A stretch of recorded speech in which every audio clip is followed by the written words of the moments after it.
রাস্তা সারানোর কাজ হচ্ছিল আর তাই ইমারতি সামগ্রী স্কুলের পাশে রাখা ছিল আর সেখানেই ছিল কেমিক্যাল ভর্তি ড্রাম। আর সেই ড্রাম ফেটে জখম হয়েছে 4 শিশু, যাদের মধ্যে 3 জনের অবস্থা আশঙ্কাজনক। হাসপাতালে ভর্তি তারা। চূড়ান্ত গাফিলতির অভিযোগ উঠছে ঠিকাদারের বিরুদ্ধে। ভাঙড়ের খড়গাছি এলাকার ঘটনা আরো জানবো। কল্যাণ রয়েছে আমার সঙ্গে, কথা বলবো। কল্যাণ, আগে ঘটনা সম্পর্কে জানাও। এতটা অবহেলায় এরকম কেমিক্যাল ভর্তি ড্রাম, যেখান থেকে এত বড় বিপদ হতে পারতো, এইভাবে স্কুলের পাশে ফেলে রাখা হলো।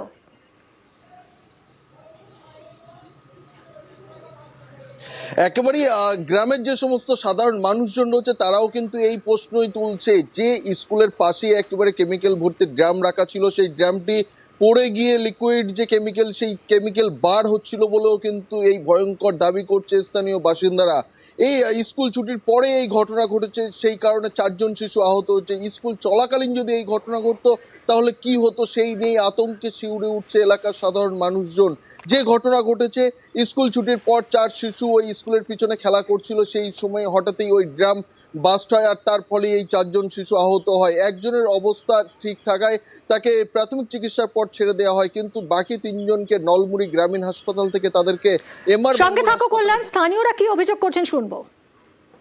ড্রাম বাস্টে আওয়াজ হয়েছে, আমরা ছুটে চলে এসেছি। এসে দেখি যে একটা বাচ্চা এখানে ছটফট করছে, পুরো পুড়ে গেছে, একদম পুরো সারা দেহ পুড়ে গেছে। স্কুলে ছুটি হয়ে গেছে, বইগুলো বাড়ি রেখে দিয়েছে, বাচ্চা বাড়ি রেখে দিয়েছে, এখানে খেলা করছিল। খেলা করতে গিয়ে ড্রাম কিভাবে ধরে গেছে, কিভাবে কি হয়েছে ওটা কেউ বলতে পারছেন। 3-4 দিন আছে এখানে পড়ে, খালি জায়গায় পড়েছিল। হ্যাঁ, এই স্কুল মাটির পাশে কাজ করতেছে, তা তুলে দাও, ওই টিপটা তুলে দাও। ওরা বলো সরকারি চাল পড়ে যাচ্ছে, তোর রাঙ্গা স্কুলের ছেলেরা এখন খেলা করে, বাল বাচ্চাও খেলা করে। তোর বলো সরকারি চাল পড়ে যাচ্ছে, তেল কোথা থেকে পড়ছিল? ওই মুখ দিয়ে পড়ে গেল, মুখ দিয়ে কাছে গেল বেড়ানো পড়ে যায়, তার 2-3 দিন তেল টুকু টুকু পড়ে যাবে। কল্যাণ, এই চরম গাফিলতির অভিযোগ উঠছে ঠিকাদারের বিরুদ্ধে, তার বিরুদ্ধে কোনো ব্যবস্থা নেওয়া হয়েছে? তাকে পাওয়া গেছে?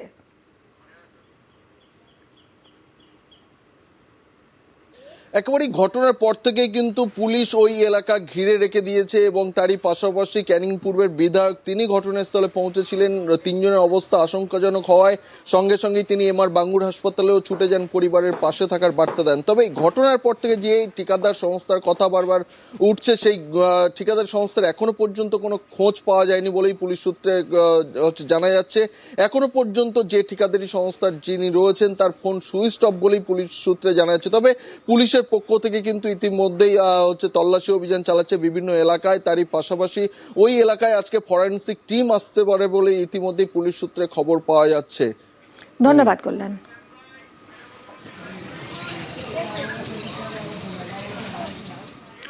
ভোটের বাংলায় আজ ফের অমিত শাহ। আজ মায়াপুরে কেন্দ্রীয় স্বরাষ্ট্রমন্ত্রী, মায়াপুরে ইসকনের অনুষ্ঠানে যোগ দেবেন আজ অমিত শাহ। কথা বলবো সুস্মিতা আমাদের প্রতিনিধির সঙ্গে। সুস্মিতা, অমিত শাহের আজ কি কর্মসূচি থাকছে? কোনো রাজনৈতিক কর্মসূচি তো নেই?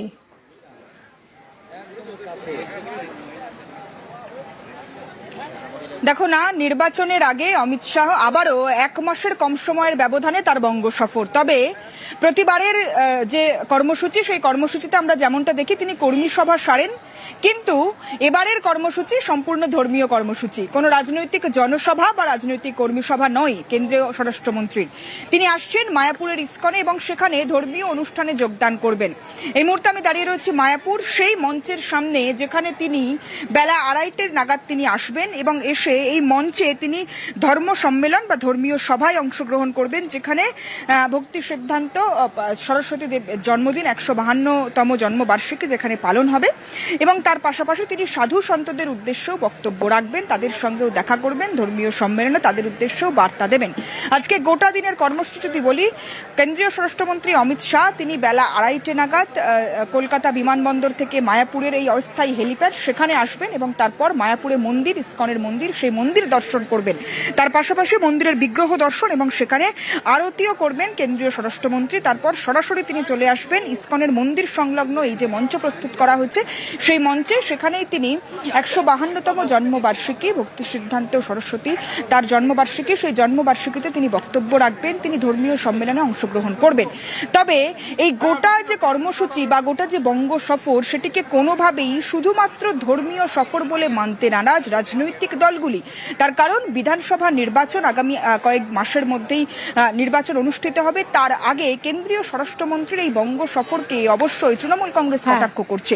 তারা বলছে বিজেপির যে ভোট কার্ড বা বিজেপির যে ট্রাম্প কার্ড হিন্দুত্ব ইস্যু, সেই হিন্দুত্ব ইস্যুকে শান দেওয়ার জন্যই মূলত ইসকনে এসে কেন্দ্রীয় স্বরাষ্ট্রমন্ত্রী অমিত শাহ তিনি বক্তব্য রাখবেন, তিনি ধর্মীয় সম্মেলনে অংশগ্রহণ করবেন।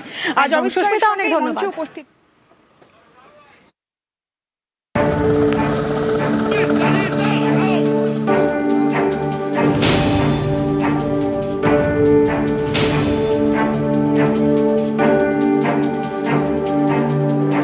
বুধবার ভোটের বাংলায় অমিত শাহ কয়েক ঘন্টার জন্য। আনুষ্ঠানিকভাবে কোনো রাজনৈতিক কর্মসূচি নেই। অমিত শাহ যাবেন নদিয়ার নবদ্বীপের ইসকনে।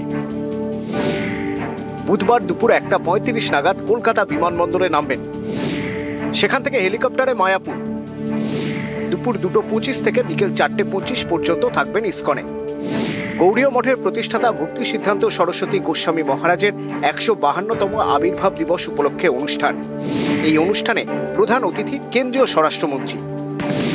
গৌড়ীয় বৈষ্ণব সমাজের প্রতিনিধিদের নিয়ে সম্মেলনে অমিত শাহের বক্তৃতা দেওয়ার কথা। বুধবারই তিনি দিল্লি ফিরে যাবেন। কোনো রাজনৈতিক কর্মসূচি নয়, তবু উঠছে প্রশ্ন, এটা কি কৌশলে হিন্দুত্বের শান দেওয়ার চেষ্টা?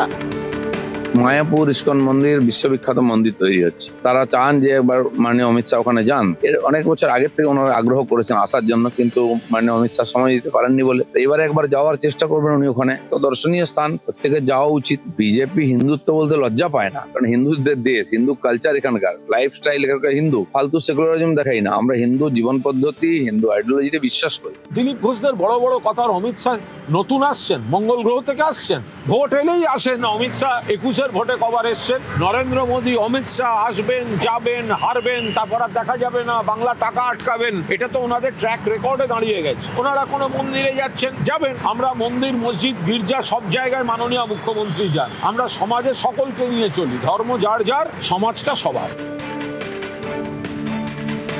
নিউজ 18 বাংলা। এই আরও পদে থাকা রাজ্য সরকারের 7 অফিসার সাসপেন্ড কেন অফিসারদের বক্তব্য শোনা হয়নি, এইসব প্রশ্ন তুলে নির্বাচন কমিশনের বিরুদ্ধে সুর চড়ালেন মুখ্যমন্ত্রী গতকাল নবান্ন থেকে।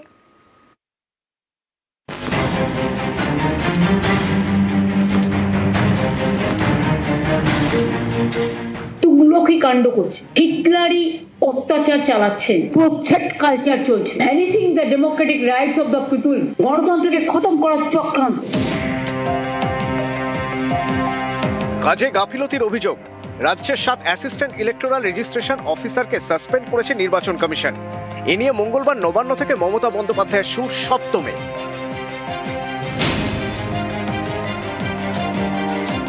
ইয়ারোদের সাসপেন্ড করলেন, কারণটা কি? আপনারা যে ইয়ারোদের সাসপেন্ড করলেন তাদের কাছে একবারও জানতে চেয়েছে যে তাদের অপরাধটা কি, তাদের দোষটা কি?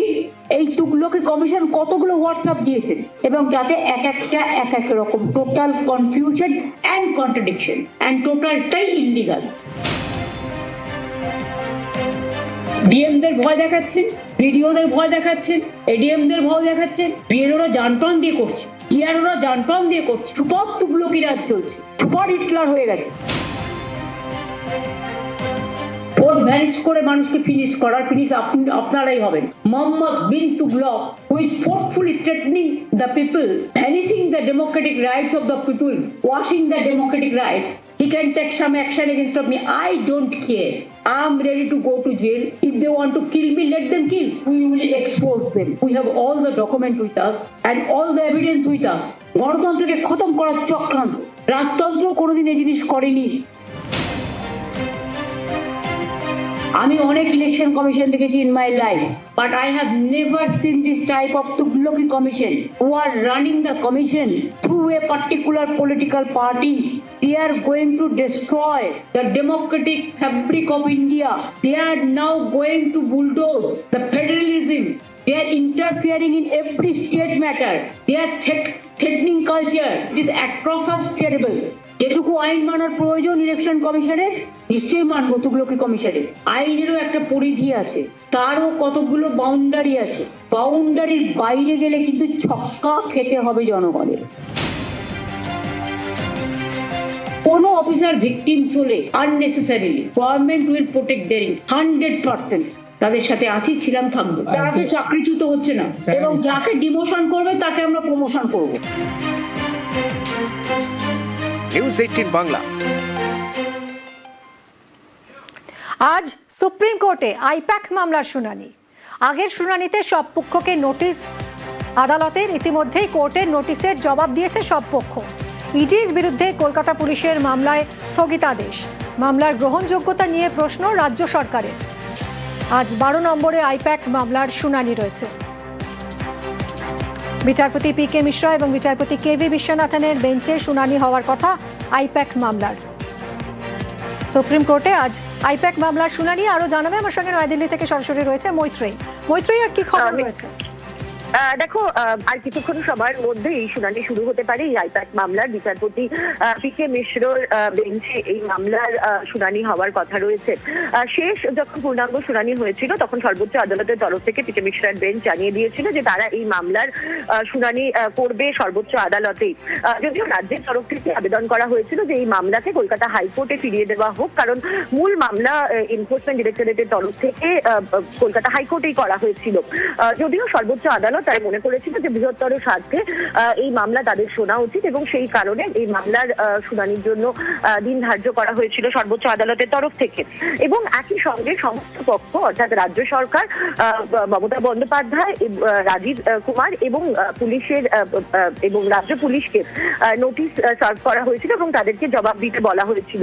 ইতিমধ্যে সেই জবাব জমা পড়েছে, এবং যেখানে রাজ্যের তরফ থেকে এই যে মামলা করা হয়েছে এনফোর্সমেন্ট ডিরেক্টরেটের তরফ থেকে তার মেনটেনেবিলিটি নিয়ে প্রশ্ন তোলা হয়েছে। অন্যদিকে তখনই মুখ্যমন্ত্রী মমতা বন্দ্যোপাধ্যায়ের তরফ থেকে জানানো হয়েছে যে তিনি তৃণমূল সুপ্রিমো হিসাবে সেখানে গিয়েছিলেন এবং ইডির কোন রকম তদন্তে তিনি বাধা দেয়নি।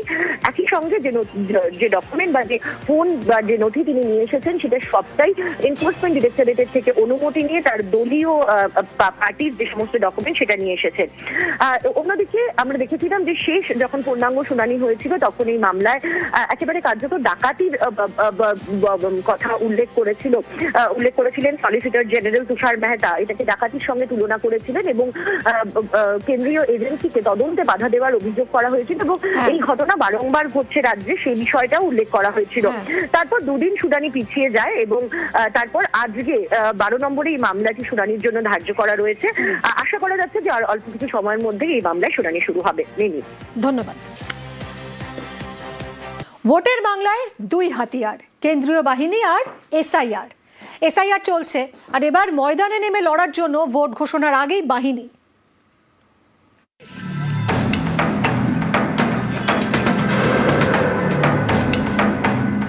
ভোট ঘোষণার আগে কেন্দ্রীয় বাহিনী পাঠাচ্ছে, এটা দিল্লির জমিদারদের লেঠেল বাহিনী। কেন্দ্রীয় বাহিনী আনিয়ে গন্ডগোল করতে, প্ররোচনা দিতে। সেন্ট্রাল ফোর্স ডিপ্লয়েড হোক বা না হোক, এসআইআর হোক বা না হোক, এসআইআর বন্ধ করে দিই, পশ্চিমবঙ্গ পুলিশ দিয়ে মমতা ব্যানার্জি নির্বাচন করিয়ে দিই, তারপরেও এবার তৃণমূল হারবে। এখনো ভোট ঘোষণা হয়নি, তার আগেই কি রাজ্যে কেন্দ্রীয় বাহিনী?